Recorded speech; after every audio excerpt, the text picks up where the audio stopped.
So dal is essentially a lentil stew. So we're going to start out with some fresh spinach, water of course, red lentils, which can be found in the grocery store, some petite diced tomatoes, turmeric and salt, some garam masala. Now let me tell you about that. That's a curry. Curry simply means a mixture of different spices. So garam masala is like a nice little Indian spice cheat because it has a whole bunch and it gives a wonderful flavor. That also can be found in the grocery store. I'm using Mara's peppers, but you can substitute red pepper flakes, onion, and garlic. This is super simple. It makes a great lunch. So I'm starting out with some oil. You can use whatever oil you like. And I'm going to toast my spices. I really recommend for many dishes to do this because it really brings out and develops the flavor of the spices. And you just want to do this for about 30 seconds or so.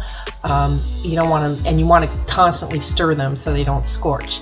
So now I'm adding my onion, and we're going to let that saute for about a minute or so. So Indian food, if you don't live in a major city, you probably haven't been introduced to too much of it. It's a gem to find an Indian restaurant nearby and have authentic Indian cuisine. And of course, there are so many different types of cuisine in India, but some of the favorites in the United States are butter chicken, chicken tikka masala, and then this dal. And of course there's many different recipes for this, and I will be making the recipes I just mentioned for you because we don't have an Indian restaurant nearby, so I do have to make it at home, but we absolutely love it. Now here I'm adding some ginger paste. I didn't have any fresh ginger root, and I didn't show that in the beginning. So sorry. If you don't have either of those, you can substitute some ginger powder if you have that spice. So I'm just mixing all my ingredients in. Now that I've sauteed the veggies, now I'm adding the red lentils and then the water. And we're going to let this cook for simmer actually for about 30 minutes. Until the lentils are soft. I find that after about 20 minutes or so, I do have to add a little bit more water because it is starting to get too thick. And of course, I don't want to scorch my lentils. So in any event, I really invite you guys to try this. Not only is it ridiculously healthy and good for you, but it is so flavorful and so delicious that, that's riced cauliflower. That's what I'm serving this over, but you can also use regular rice. That's fine too.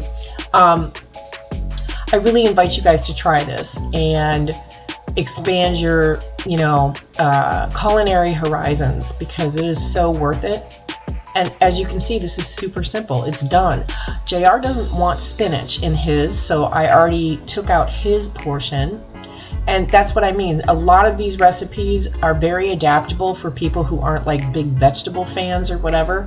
You can still serve them very healthy meals by just respecting what they're into. He hates mushrooms that are cooked as well. He's got an issue with the texture. So I try to omit cooked mushrooms in his, but still use it in my stuff. You know what I'm saying. In fact, I'm making a roasted mushroom soup tomorrow. So I'm just stirring in all the spinach here and letting it cook for another couple of minutes, and that's it. It's done.